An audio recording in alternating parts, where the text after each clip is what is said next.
Our call to worship this morning comes to us from the poet, biologist, and member of the Potawatomi Nation, Robin Wall Kimmerer.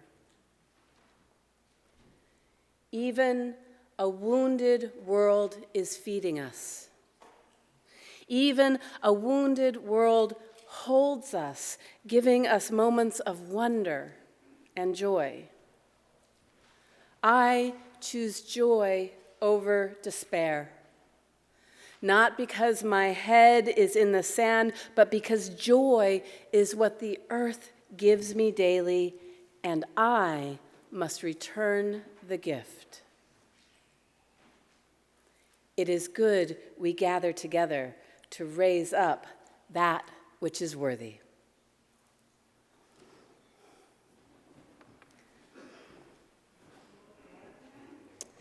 Please join in saying these words for lighting our chalice. They are up on the screen. We kindle this flame to remind ourselves of the light of truth, the warmth of community, and fire of commitment. I invite Todd to come forward now. I'm not seeing him. There he is. I knew he was here.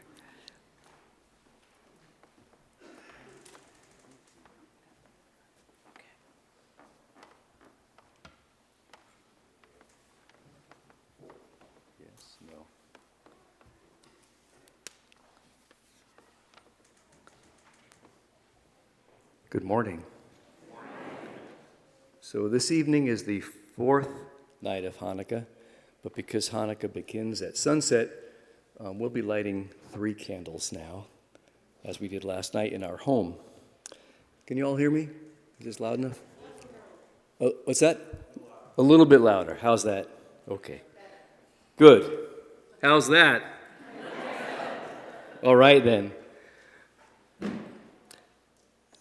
So we will, you're invited to sing or say the first part of the Hanukkah blessing. I will do the first and the second part, and it can be translated as, "Blessed are you, source of all, who brings moments of holiness to our lives through the ritual of lighting the Hanukkah lights." And the second part can be translated as, "Blessed are you, source of all, who brings our attention to miracles from our ancestors and ages past to this very moment." So I will very briefly teach this first part as best I can, and it's a blessing, and it's also a song, so it has a bit of a melody or a lilt, and it goes like this, and I'll say one piece at a time and invite you to recite it back or sing it back. Baruch atah Adonai, Baruch atah Adonai, Eloheinu melech haolam, Eloheinu melech haolam, asher kidshanu b'mitzvotav, asher kidshanu b'mitzvotav, v'tzivanu lahadlik ner Shel Hanukkah. Okay, and we light the candles after the blessing. Okay, let's start with together. Baruch atah Adonai, Eloheinu melech haolam, asher kidshanu b'mitzvotav, v'tzivanu lahadlik ner shel Hanukkah. And the second part goes, Baruch atah Adonai, Eloheinu melech haolam, she'asa nesim lavutenu, bayamim hahem ba'azman chazeh.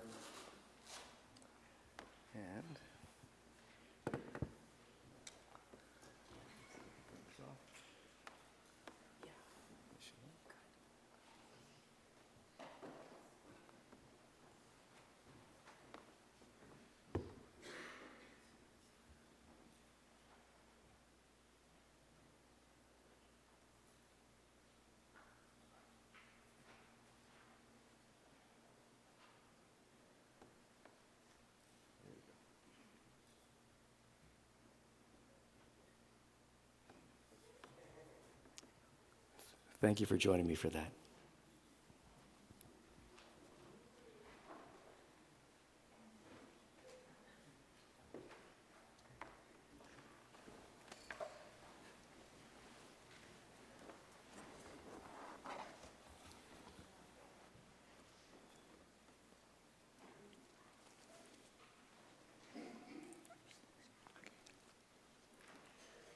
Look at all these people. Welcome to the December 10th, 2023 Sunday service at the Unitarian Universalist Society of Burlington, located at the top of Church Street. We acknowledge that our meeting house and grounds near the edge of Lake Champlain are located on the ancestral homelands of the Western Abenaki people, who continue to live here with us in community. We honor and respect the Abenaki as the traditional stewards of this land, and we strive to be good caretakers while continuing to honor the legacy of Vermont's indigenous peoples. I'm Judy Brooke, a member of the Worship Associate Team. Joining me today in leading worship are Molly Mordyke and the Reverend Karen G. Johnson, Senior Minister. We are joined by our wonderful tech team in the balcony, plus a meeting house full of new and old friends, and those of you joining us via live streaming from your homes. It's good to be together. We welcome as our guest musician, Tim Danilou, hand drummer extraordinaire. He's a local artisan who crafts these instruments through his Vermont Singing Drum Company. Tim agreed to play his transcendental music for us today because Reverend Karen gently accosted him at an art hop, knowing his music would fit perfectly with this month's Soul Matters theme of mystery. Gratitude to Tim and to our guest song leaders, Molly and Evan. Thank you also to Todd for lighting the menorah today. If you're new to the UU and are feeling brave, would you be willing to raise your hand so we can extend to you a special welcome? Oh, there we go. Oh. Welcome. We'd like to get to know you better, so please find the card in the end of the pew, fill it out, and place it in one of the offertory baskets or hand it to one of our welcome ambassadors. Someone will be in touch with you. Today's welcome ambassadors are Susie Haas and Mary Harrington. Susie and Mary, would you please stand up? There's Susie, there they are. Thank you. And now, let us take a moment to greet one another.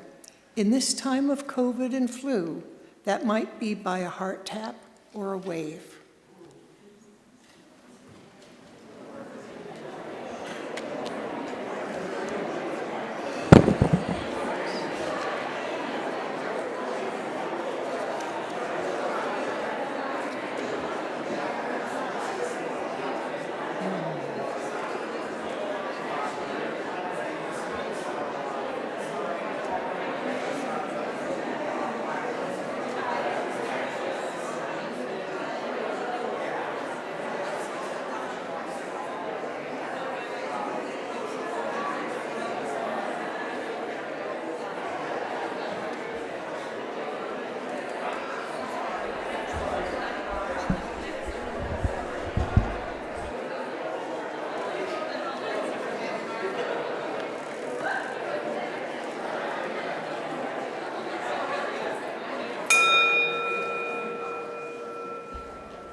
We are a liberal religious community, guided by 8 principles, including the inherent worth and dignity of every person, and justice, equity, and compassion in human relations. We are an active congregation. After this service, there is a coffee hour downstairs in the community room, which can be reached by the elevator or the stairs beyond the office. More can be found in our latest newsletter or our website, uusociety.org, where you can find out more about which you can become active. There's also an emerging adults gathering in the Susan B. Anthony room this morning at 11:30. A special thank you to all who participated in yesterday's bazaar and the days leading up to it. We have absolutely gorgeous wreaths left over and hope you will purchase one for yourself or one of your neighbors.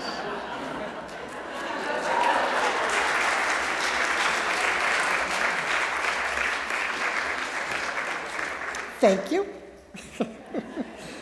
It's a season of elves every place.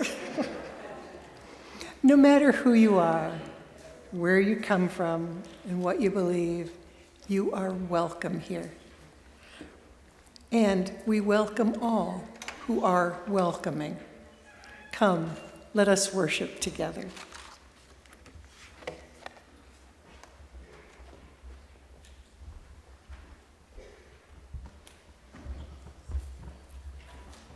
Good morning. My name is Molly, and I am a member of the choir and standing in place of James today to lead you in hymn number 389 in your big gray book called Gathered Here.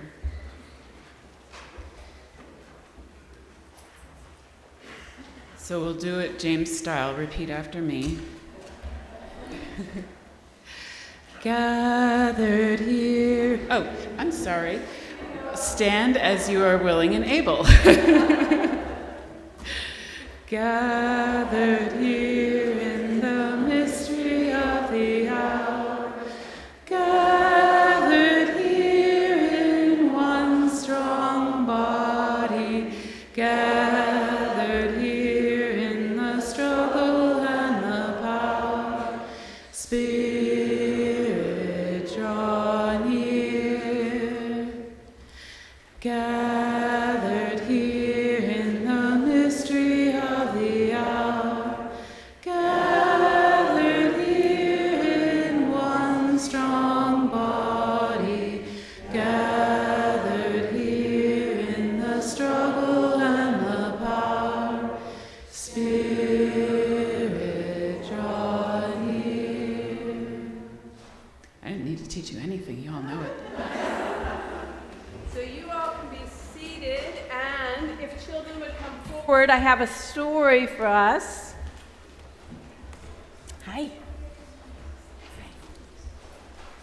Come on forward.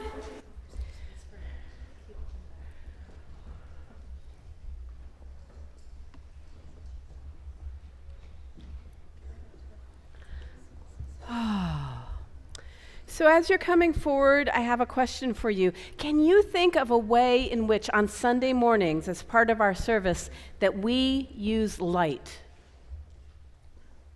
Yeah. We light candles? We light candles. In fact, we light the chalice, right?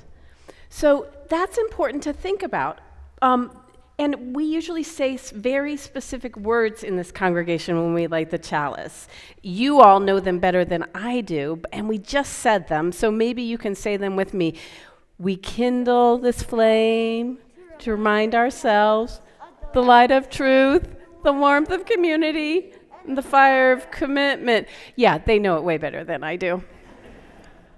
So when you go down to Faith Development and you have your classes down there, do you all light chalices to begin your class? We do. I use. There's some mixed opinions in.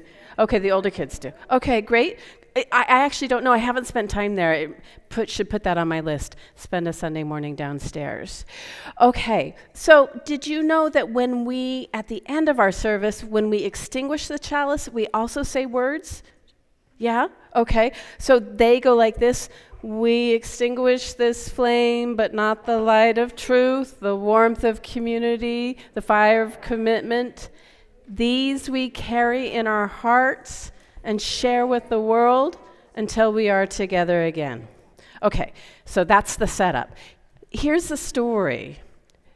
We lit a menorah today That's because we are in the middle of an 8-day-long holiday. What's the name of that holiday? Hanukkah, absolutely, right? So this is not the only holiday that's happening around this time of year, because as the days get shorter and the nights get longer for a few more days, there are lots of holidays around this time, including next Sunday here, we're going to be celebrating winter solstice, which marks the shortest day and longest night before it starts going the other direction. So I hope you'll be here for that. But right now, in the middle of Hanukkah, that is called the Festival of Lights, because it lasts how many days? 8 days. Right? And so that's kind of cool to have a really long holiday to be able to celebrate light. But the story behind Hanukkah is kind of mysterious. And I want to tell you that because what happened was there was a group of people, and after a war, they went back to their religious home that had been ruined, and they cleaned it up to make it so that it was a place that they could be together and make their spiritual home. And when they did, part of what they usually do was to light a candle. Not quite like our chalice, but a candle, and it was made, and it used oil. But in all of their place in that religious home that they had, there was only enough oil for one night. One night. And they didn't quite know what to do because they couldn't just use any oil. They had to use special oil that was blessed by their religious leaders. In our community, we all bless, right? You bless and you bless. So they had a decision that they had to make. What were they going to do? Would they light it just for a few hours each day until they could go out and send their friends out to get more of that special oil?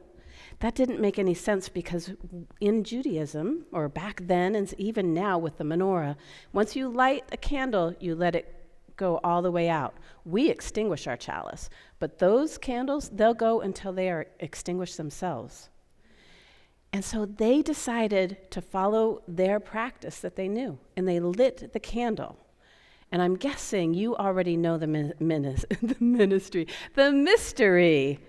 Would you like to say the mystery that happened when that one night's worth of candle was lit?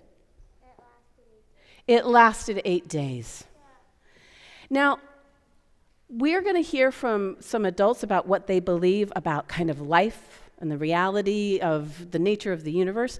But I want to tell you what I believe about that story, because I wasn't there. It happened so long ago. I kind of think it was like those words that we say when we extinguish our chalice. Do you remember what they are? We keep in our heart until we meet again. I wonder if that candle that they lit that could last for one day, if it's a little bit like the story that Rowan told last week, that by coming together and lighting that candle together, remember the mittens, the fingers together? It lasted longer because they lit it together. And it was in their hearts that it lasted the 8 days until their friends came back with the special oil so that they could keep lighting and keep their spiritual practice. That's just what I wonder about, keeping the fire and the warmth of community in our hearts. And I invite you to think about that too, as you go off to faith development classes with the volunteers and with the staff. We're going to sing you out. You know the song, the tune Molly's going to sing us through. Oh, it's not on. Is it on? Okay. Repeat after me. As you journey, may you know, love and hope go with you, love and hope go with you. Learn and grow, learn and grow, learn and journey. As you journey, may you know, may you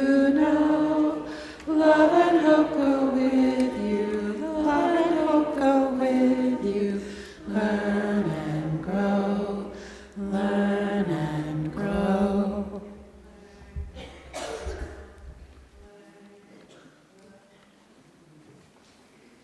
When I was 4, I saw a cloud shaped like a snowman's formal top hat. I knew that was God's hat floating up there in the clouds, and I was in awe. That was his hat. As a child, my family and I attended mainstream Christian churches. This continued until I was a young adult and realized that during the I Believe creeds, I was dropping more and more words out until there weren't any left that spoke to my heart. But the only constant between then and now, truly all my life, is that nature, clouds, rocks, bees, snowflakes under my microscope, whales, dandelions, nature continues to be at the core of my spirituality. I'm a biologist by training, with a PhD to prove it, but that's not who I am. One wonderful day in college, I came late and breathless to anatomy lab, explaining that my psychology rat had just had 13 babies, naked, pink. They looked like pieces of plastic. And a Luna moth, large and lime green, had settled on my sweater, so I couldn't hurry. I had to wait until it had taken off. I was shaken, and I was in awe. My professor, Dr. Haubrich, looked hard at me and said, "You know what you are? You're an oh my biologist." I was stunned. He'd seen and named the real me. That response of awe toward things in the natural world, a response I feel in my core, is the basis of my spirituality. So that today I embrace that moniker, oh my biologist. Mary Oliver, dubbed the patron saint of noticing by writer Chloe Hope, says, "Walk slowly, bow often." We're related. She's an oh my naturalist. The 3 tenets of our spirituality, according to Mary, are look around, be amazed, tell about it. I find I'm slowing down, not just to be sure of my footing, but to look more carefully. Chloe Hope writes, "The miraculous is always waiting to be seen. It's right there, and it's never concealed." So I look with my naked eye, through binoculars, through my microscope, and vicariously through the Hubble and James Webb telescopes. I look at black ants stroking a pink peony. I look at a blue jay. I look at mossy lichen-covered boulders. I look in the eyes of my partner, and I am amazed. But there is a whole other layer of amazement fostered by knowledge about what I'm seeing. Bill Nye, the science guy, says we are a speck on a speck, orbiting a speck in the corner of a speck in the middle of nowhere for a brief moment of time. Talk about being insignificant. So why do I feel anything but? Because I'm alive right now in awe of being here in the midst of so much that is miraculous for being here too. And because all is in relationship through food webs, cycles of seasons and water and oxygen, carbon dioxide and geology, and by choice, think this community, think friendship. So look at the complex whole of the black ant stroking the pink peony bud. Only by doing so will that flower open. That blue jay feather is iridescent because of its complex feather structure. That boulder was carried here by a glacier 35,000 years ago. What a journey it's made, and think how it's been changed. And by meeting the gaze of my partner, endorphins are released, love chemicals, What a trip. These things are sacred: the ant, the peony, the bird, the boulder, and love. Oh, to see at one level and to add understanding on top, this double whammy of amazement, that's where my spirituality resides. My life is one of continual discovery and the visceral response of awe. That awe is akin to love. And where I lack understanding, that is where mystery resides. Sacred and exciting mystery. And Mary Oliver says there's one more step. Tell about it. Wish I could shout it from the housetops, but instead I write poems and reflections to share with you and others. I paint with watercolors, trying to capture the miraculous visions and exhibit them. I tell stories, and I teach until I retired formally in schools and colleges and at Shelburne Farms. Now I teach informally, my children, grandchildren, and friends as we explore Vermont on foot and by kayak. I would add a fourth step to this spirituality. Revere what you see and protect it. Nurture it. Plant plants that are food sources for animals, from bugs to bears. Be stewards of the environment. Contribute to organizations that protect and teach.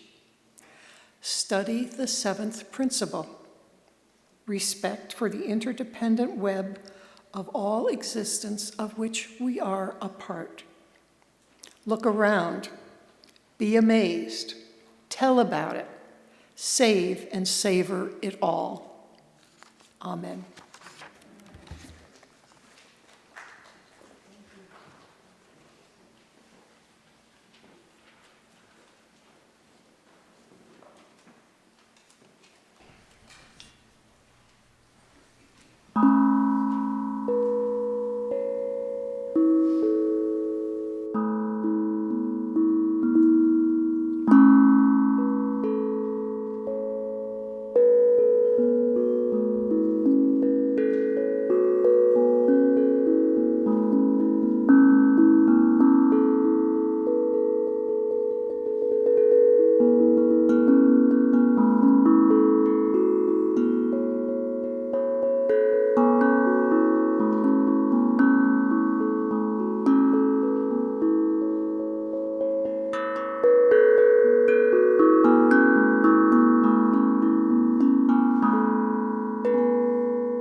We have science to know the natural world, and for this we are grateful. This allows us to be informed through reason rather than superstition.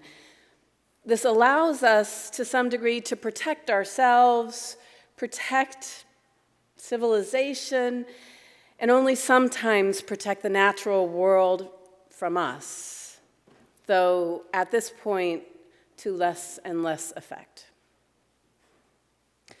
Sometimes, though, science has led us to arrogance, has led us to a mechanical understanding of the natural world, a worldview of the natural world that has gotten us into this disastrous relationship with our climate.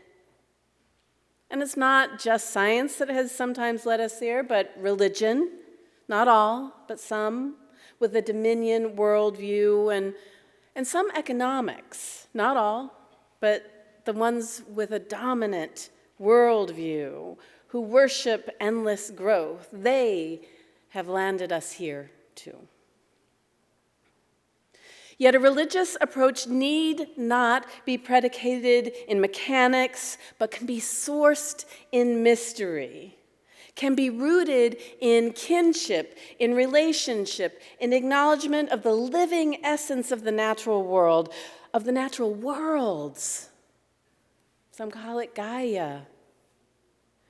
There are ancient and modern ways in which spiritual traditions call on us to be in right relationship with the natural world. Pagan, neo-pagan, Wiccan traditions, earth-based, right? Exercising a relationship not of dominion, but of equals and collaboration. And there are liberal religious strands of larger, more mainline traditions that denounce dominion and seek a different way. And there are indigenous cultures and practices from all around the globe and across the ages that have insisted that nature, that this planet, this cosmos, is a living entity of which we are a part. For me, I look to Buddhism. I know the Enlightenment story of the Buddha, how in response to temptations and challenges and complexities and distractions, he touched the earth. He grounds himself. I know the wisest teachers in this tradition guide us to recognize the delusion of separation, that the very basis of the nature of reality is interconnection. And I think about Unitarian Universalism. And in particular, my mind goes to Transcendentalism, which basically blossomed a generation after Unitarians emerged from the Orthodox Protestant Christianity that was on offer in New England here in the 19th century. The Transcendentalists, in addition to being dedicated practitioners of pluralism, did not so much as reject written ancient scripture, but they deemed that method lacking in comparison to the direct experience of that transcending mystery and wonder affirmed in all cultures, which moves us to a renewal of spirit and an openness to the forces which create and uphold life. If that language sounds familiar to you, it's because it's from our first of 6 sources of Unitarian Universalism. Here is my favorite quote from the father of Transcendentalism, my colleague as a Unitarian minister, Ralph Waldo Emerson. Though it must be acknowledged, at the time his views related to Native Americans and women were quite problematic. Still, these words move me.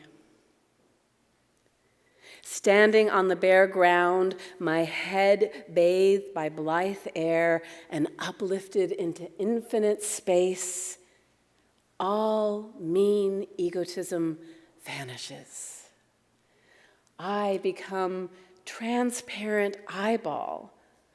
I am nothing. I see all. The currents of the universal being circulate through me. I am part and particle of God.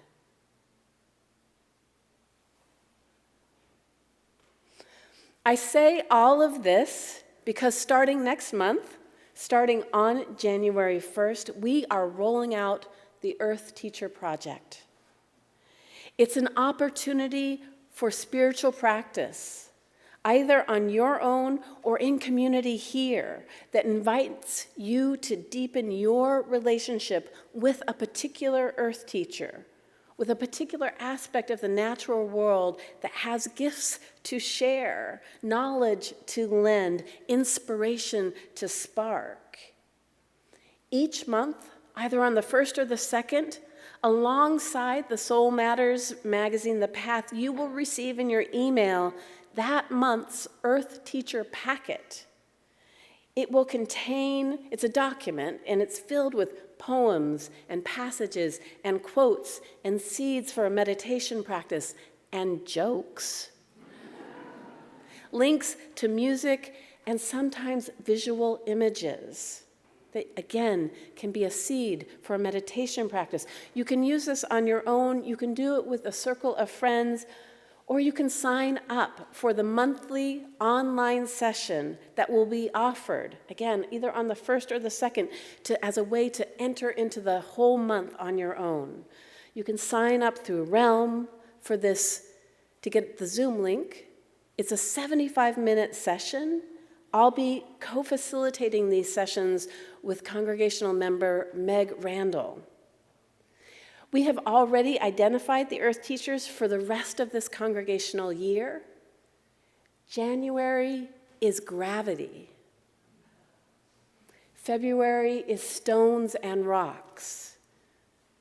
You know how to be in relationship with stones. March is acorns. April, very apt, mud.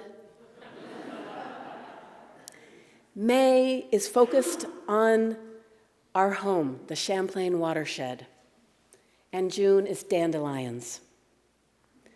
Family Chapel, which returns in the new calendar year on the first Sunday of each month, will incorporate the Earth teachers in the chapel that they do downstairs, which I think is pretty darn cool. And if it turns out that there is momentum in this congregation for this, we will create a 2-year cycle. 20 to 24 Earth teachers whom we can be in relationship for years to come. This is not replacing Soul Matters, it's alongside it. And we are not the only UU congregation finding our way into a nature-based theme, an invitation to look at the seasons around us and invite them to be our teachers. Frankly, to accept the invitation that they are always offering us.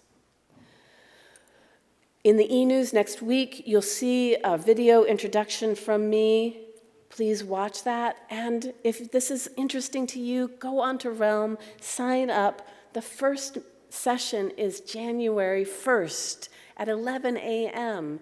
Not too early for those of you who are late nighters the night before. A way for us to come together. Bring a journal, a chalice if you have it, and find a place where you can reflect in an undistracted manner.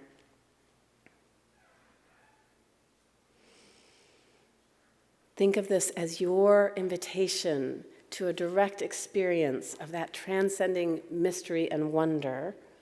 Think of it, perhaps even, as what Judy mentioned via Mary Oliver, a chance to slow down, to be amazed, to tell about it, and to find a way to savor and save it all.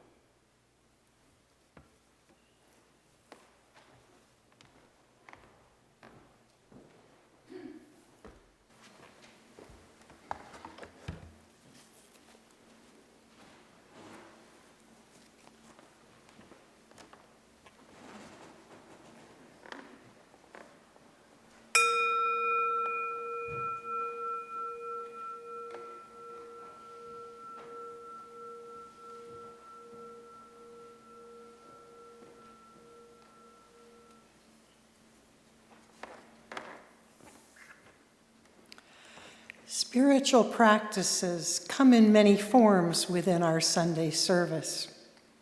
Generosity, spoken meditation, stillness, music, and creating space for our joys, sorrows, and gratitude.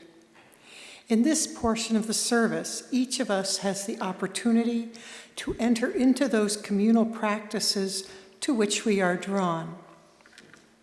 As a justice-seeking community, we share half of the offering each week with a nonprofit that shares our values. Offerings this month will be shared with RUU's Socially Responsible Santa program, which provides cash gifts to families and individuals in need. By giving money directly, we hope to empower people to choose the holiday gifts they want to give and receive.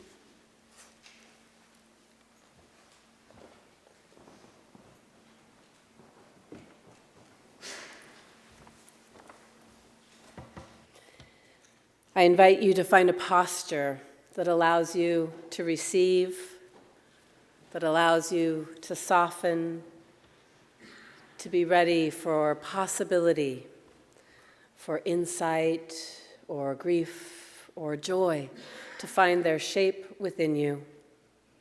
That and more or less at this time of stillness that some call meditation and some call prayer.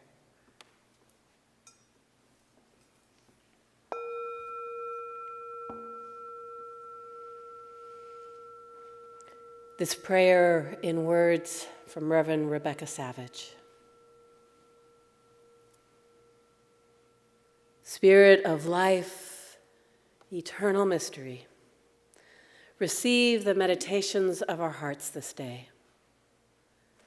We come to this space with the challenges and sorrows of our lives ringing through our thoughts, all that we have left undone, our relationships that may be frayed or fraught, the pressures of life, work, and home bunching our spirits and bringing us down. Things, people, and places that are breaking our hearts. Beyond these walls, there is so much out of our control. Let us leave it there for this moment. Beloved mystery, hold us close and whisper into our hearts that another world is possible. One beyond our imagination that we are building together. One prayer at a time, one hopeful declaration at a time, one act of forgiveness and grace at a time, one extension of care and compassion at a time. We give over all of our actions to you, sweet mystery, for we know not the impacts of our faithful practices, nor do we invest ourselves in them. May we embrace today the wisdom that love is enough, care is enough, patience and service are enough. The rest is mystery, and may that too be enough. Let us spend a few moments together in shared stillness, connecting with that yearning deep inside our hearts until the chime rings again.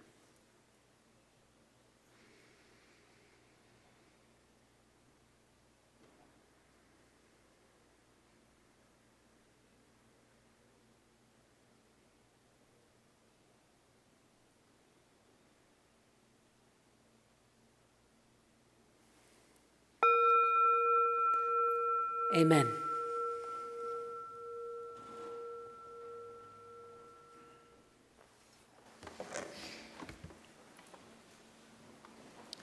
When the music begins, you are invited to come forward to mark a joy, a sorrow, or a gratitude in your life by moving a stone from one of the bowls to a place on the table, creating a shared representation of our community at this moment.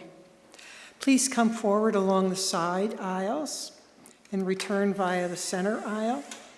If you're moved to make an offering, there are baskets, or you can make a donation online through our website, uusociety.org, or by scanning the QR code in the front of the gray hymnal. If you want to be still or are at home, lean into the music and let it carry you.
Please join me in the words of dedication.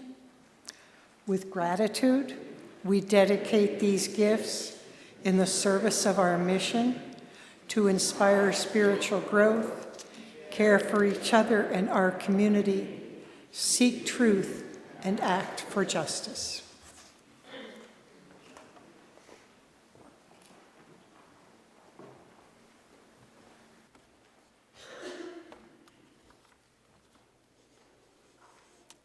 I believe in the power of manifestation.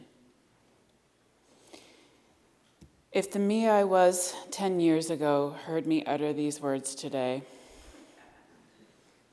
why believe in something so elusive as the ability to have that which I want, need, or desire? I was working full-time, taking care of my father, trying to help run a dance company and attempting to keep the peace at home with my former partner. I was run down, overweight, sick, and exhausted. Then I had a moment when I was 48 years old. It was the start of a reawakening for me. Something had to change. I started asking myself, what kind of 50-year-old do I want to be? Manifestation. Happy and healthy were my words of choice. I left my partner, bought a house, got healthy, and made room in my life for change. I was raised UU, and back in my teenage days, LRY, Liberal Religious Youth, had recently been revamped into Young Religious Unitarian Universalists. I joined YRUU with my whole heart. I spent summers at youth camps, weekends traveling within Vermont, New Hampshire, Massachusetts, New Jersey, and once up to Canada, to spend time at youth-led conferences where we let our guard down and immersed ourselves in workshops, art, politics, coffee house-style talent shows, and music, music, music. This is where I started to develop my sense of spirituality. Through exposure to the Tao, Buddhism, Passovers, Wicca, paganism, Native American ceremonies, etc., I grew to understand that there's something greater than myself. I didn't come to it through religion, politics, or education. I came to it through life, experience, and prodding from other youth who prodded, poked, and questioned everything. I did eventually turn away from what I was beginning to believe. I spent a lot of years in addiction. Then my father passed away 3 years ago, during the first year of the pandemic. I was numb. I was numb and I was relieved. I was unburdened from the weight of the responsibility of my dad, and I found myself with time for quiet and self-reflection. A huge difference from all those years of pushing. So maybe that's why I had time to notice. And here comes a bit of the mystery. Not once, but 3 times, a piece of paper upon which was handwritten the description of a few beautiful stones and crystals that my dear friend had given me after my dad passed. It moved. 3 times, that piece of paper moved itself from my bedside table to the middle of my bed. Not a gust of air. Nope, it was winter and the windows were closed. How did that piece of paper get moved? Others rarely enter my room, and I hadn't looked at it in over a month, but 3 times. Okay, I hear you. Awakening spiritually comes in phases, and I went through them all. Bliss, questioning, and the dreaded dark night of the soul. I did mention addiction earlier. I decided in the early stages of my darkest dark to start doing the 12-step program. I threw myself into it with a deep understanding that this was my way through, my way to the other side. It felt right, guided. It was my soul purpose, or my soul's purpose, for the next 1.5 years of my life. For me, higher power, universe, the divine has become part of me. Guidance saw me through the 12 steps. Guidance brought me back to this church. Guidance had me typing an email asking to join this choir. And for months, I woke up to the idea of being part of a community of choristers, slowly making my way back to my long ago roots as a vocalist. I would open my mouth to let flow what I now know is another form of prayer. And sharing my voice in this way has brought me to a new understanding of home. When I stand in front of you, whether it is with a trio welcoming you to our crowded table, or the entire chorus reflecting on the repeated word, Alleluia, it is my way of bringing forth a prayer for us all. For me, it is as simple as planting a bulb and watching it turn into beauty, opening a score of music for the first time, and before I know it, what was just notes and words has become magic. Belief that I can manifest a world where I belong took time and a lot of inner work, but I have come to believe in the mystical wonders of my mind and my heart, and I have married the world of reality with faith in that which I cannot see. I am faith.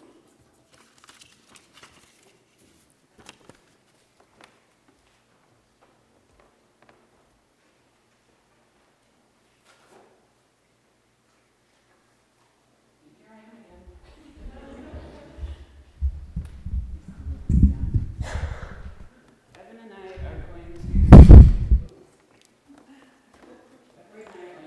you in hymn number 1003 from the Teal Hymnal.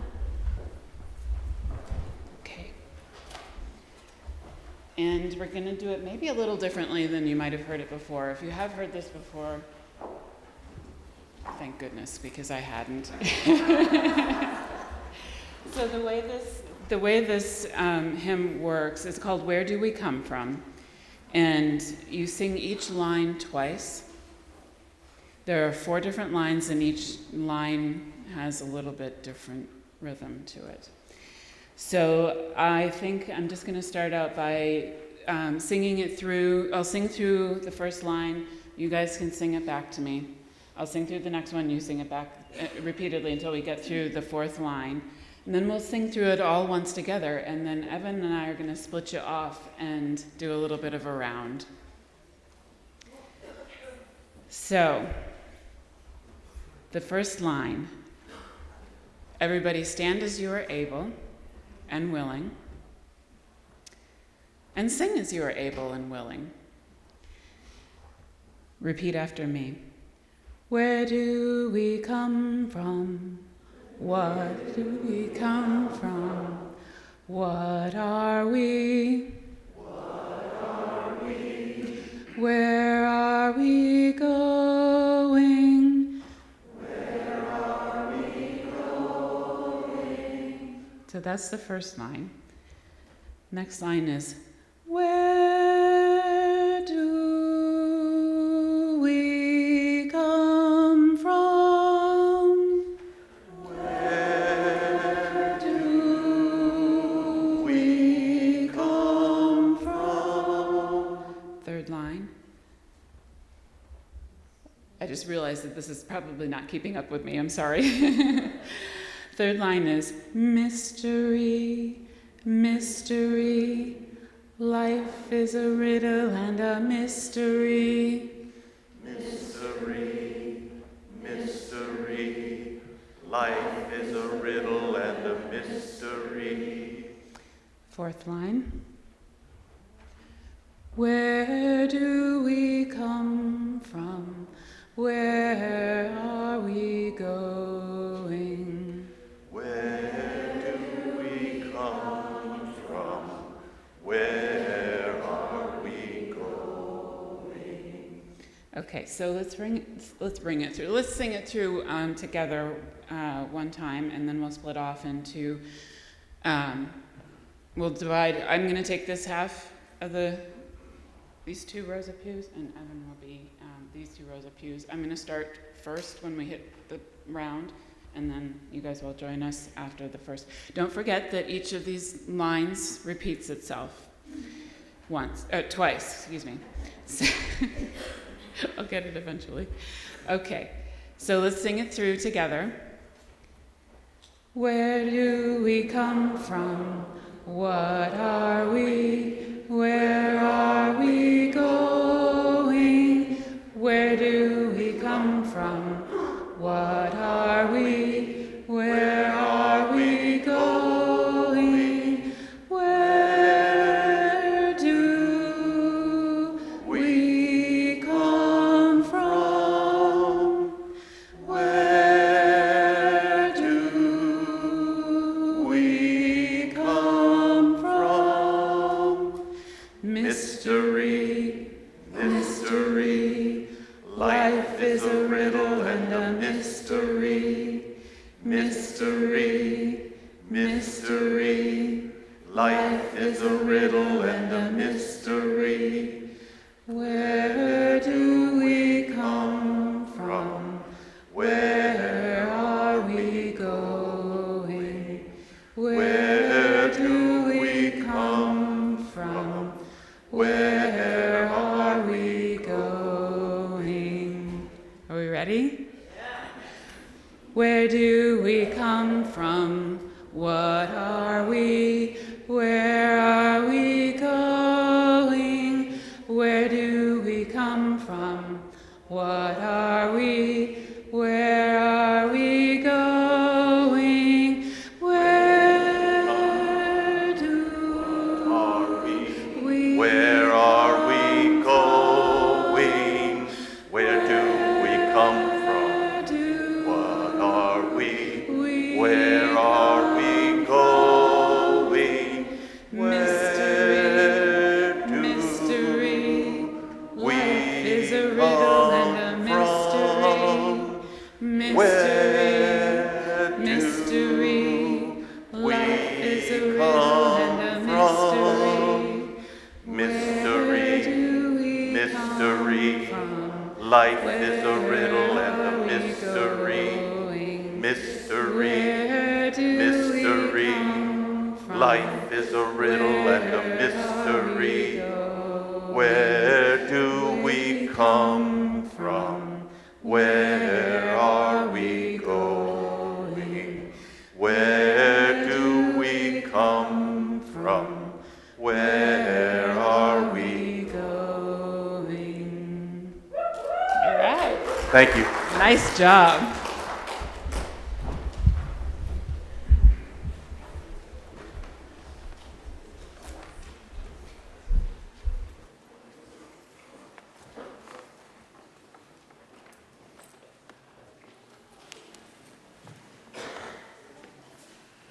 Again, let's show our gratitude for Molly and Evan for leading us today.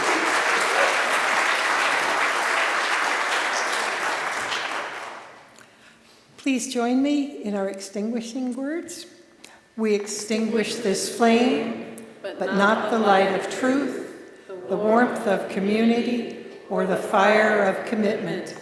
These we carry in our hearts and share with the world until we are together again. May you know the blessing you already are. May you sense the blessing you yet can be. And may we all go out and be a blessing in the world.